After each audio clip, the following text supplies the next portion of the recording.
retired Air Force, and I want to say that it's a privilege to support you to be our next Commander-in-Chief as well as President. I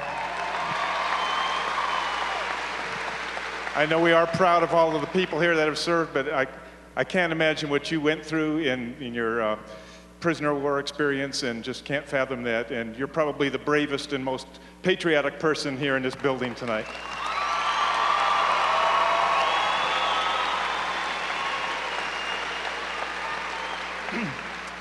What I'd like to ask you about is in regard to the rescue plan, and I hate to say this, but what I've been thinking about, the first person I've heard say it was actually Senator Biden last night in the debate, and he said that what we should do is help people with the interest rates, whether it's freezing or rolling them back or regulating interest rates, help people keep their homes, because that's where this crisis came from with the adjustable rates, and people couldn't afford the higher rates.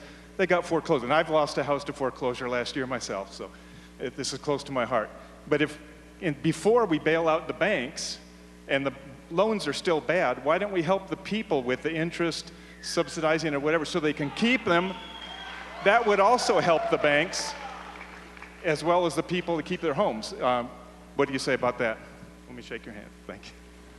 I say thank you for serving, and I would also remind you, as you well know, it doesn't take a lot of talent to get shot down. I was able to intercept a surface-to-air missile with my own airplane, which is no mean feat. The beginning of this crisis is the housing crisis. I mentioned Freddie and Fannie.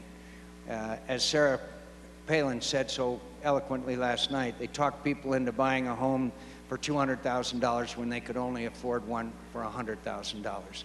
It's obviously more complex than that. You mentioned the adjustable rate mortgages.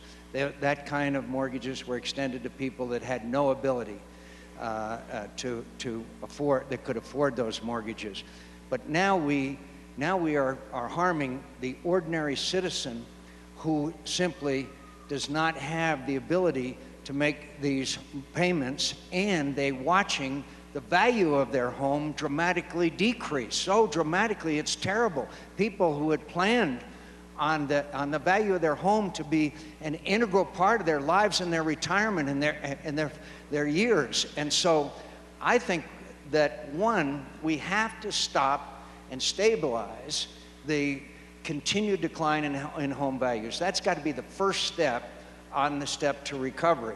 Now, what I'd like to see, and I think is important to do, is to go out and allow any homeowner to go to the FHA and get a 30-year guaranteed home loan mortgage so that they can, at the new value of their home, at payments that they can make.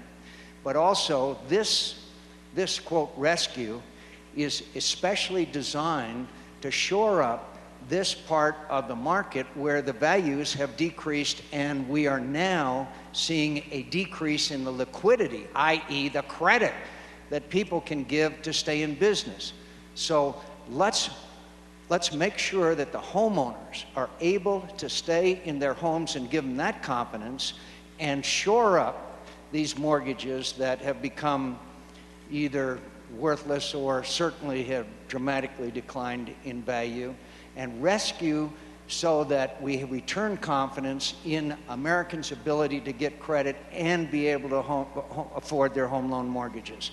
So I know that a lot of people viewed this as a, quote, bailout for Wall Street.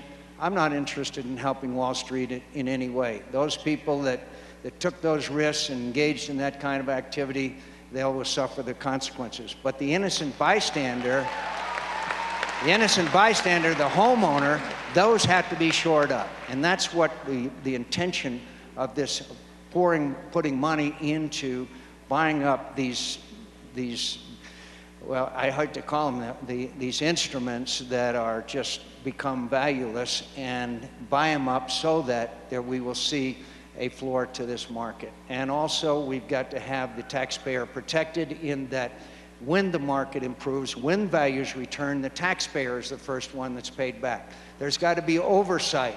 There's got to be oversight of this, of people who are credible and that we believe in.